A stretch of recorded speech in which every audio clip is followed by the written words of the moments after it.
Sa bawat barangay, may mga kwentong tahimik na nakatago sa bawat sulok.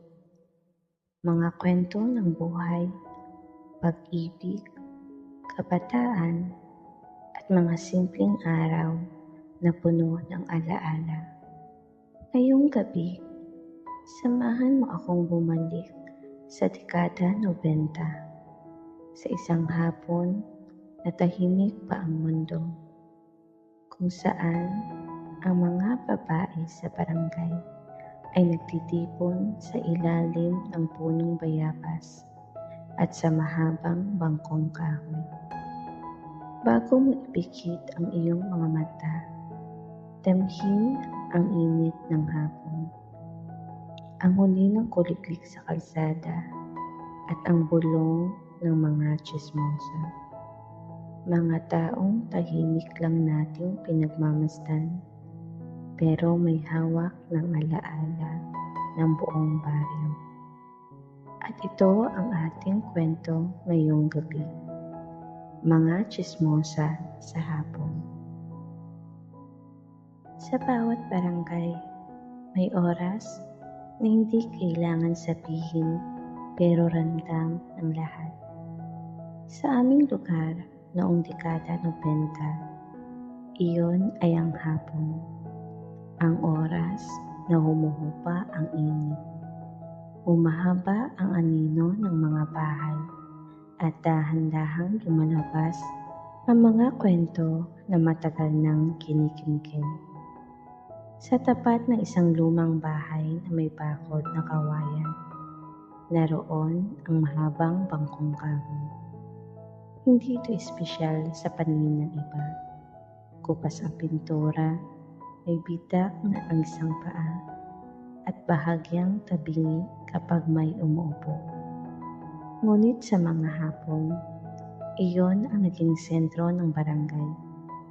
Doon nauupo ang mga babaeng matagal nang kilala ng lahat. Pero walang may alam kung kailan nagsimula ang kanilang pagtitipon.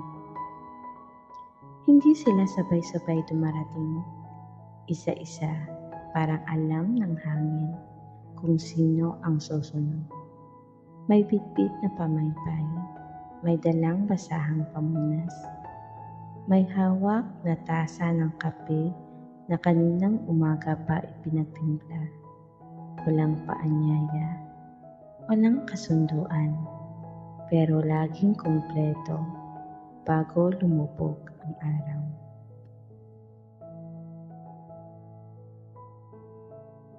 Sa una, ang mga usapan ay bayak tungkol sa panahon, sa ani ng kapitbahay, sa ingay ng mga batang naglalaro sa kalsada.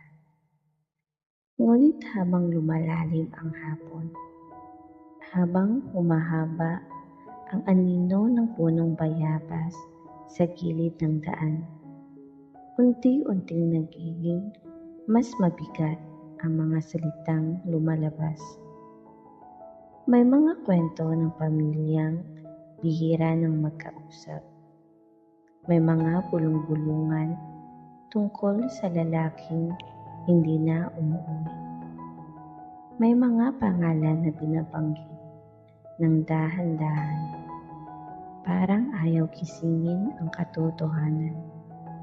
Hindi sila nagtatawanan ng malakas, hindi rin sila galit. Para bang ang tsismis ay hindi paninirang puri, kundi pag-unawa. Isang paraan ng pagproseso sa mga nangyayari sa paligid nila.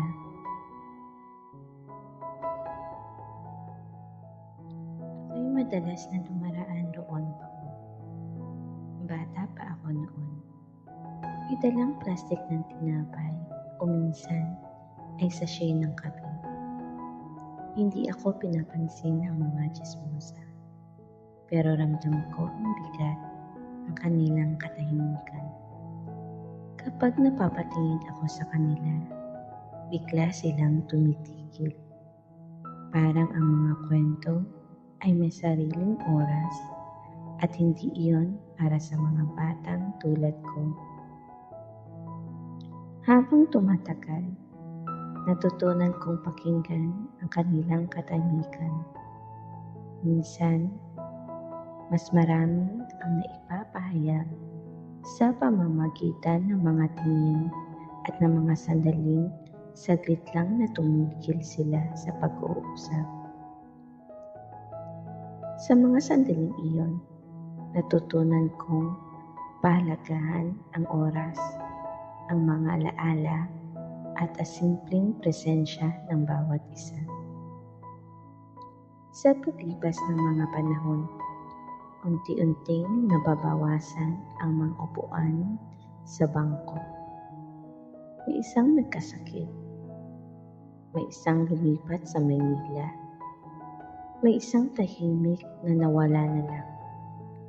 Parang hindi na nagising isang umaga. Ngunit tuwing hapon, may natitira pa rin umuupo. Kahit dalawa na lang, kahit isa na lang. Hanggang sa dumating ang panahong wala nang umupo roon. Ang bangko ay naroon pa rin. Mas luma, mas kupas, mas tahimik.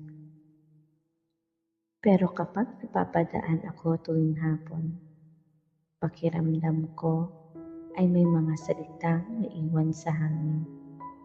Mga kwento ng buhay na hindi naisulat. Mga lihim na hindi kailanman kailangang ilantad. Doon ko naiintindihan na ang mga tsismosa sa hapon ay hindi basta tsismosa. Sila ang mga tahimik na saksi ng barangay. Mga babaeng nag-ipon ng kwento para hindi tuluyang mawala ang alaala ng mga taong minsang nabuhay sa isang kalsada. At sa bawat panahon na lumilipas, kapag humaplos ang hangin at kumikislap ang alikabok sa sinat ng araw, para bang naririnig ko pa rin ang kanilang mga bulong. Hindi para husgahan, kundi para alalahanin. Kung ikaw ay nanonood ngayon at napagod sa dami ng bagay na iniisip, hayaan mo ang kwento ng mga tsismosa sa hapon ang magdala ng katahimikan sa iyo. Minsan, ang pinakamaliit na bagay, ang pinakasimpleng sandali sa buhay ng iba, ay may pinakamatibay na alaala na maaari nating dalhin sa ating puso. At sa paglipas ng panahon, ang mga boses ay unti-unting nawawala. Ang bangkong kahoy ay naiwan sa ilalim ng araw at ulan, at ang hapon ay naging mas tahimik kaysa dati. Ngunit ang mga kwento ay hindi kailanman tuluyang nawala. Nanatili sila sa hangin, sa alikabok ng kalsada, at sa alaala ng mga taong minsang nakinig.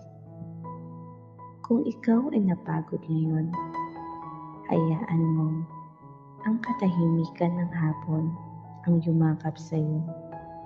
Dahil minsan, sa mga simpleng kwento ng iba, doon natin mas nauunawaan ang sarili nating buhay. Magpahinga ka na, kaibigan. At bukas, may panibagong alaala na namang maghihintay.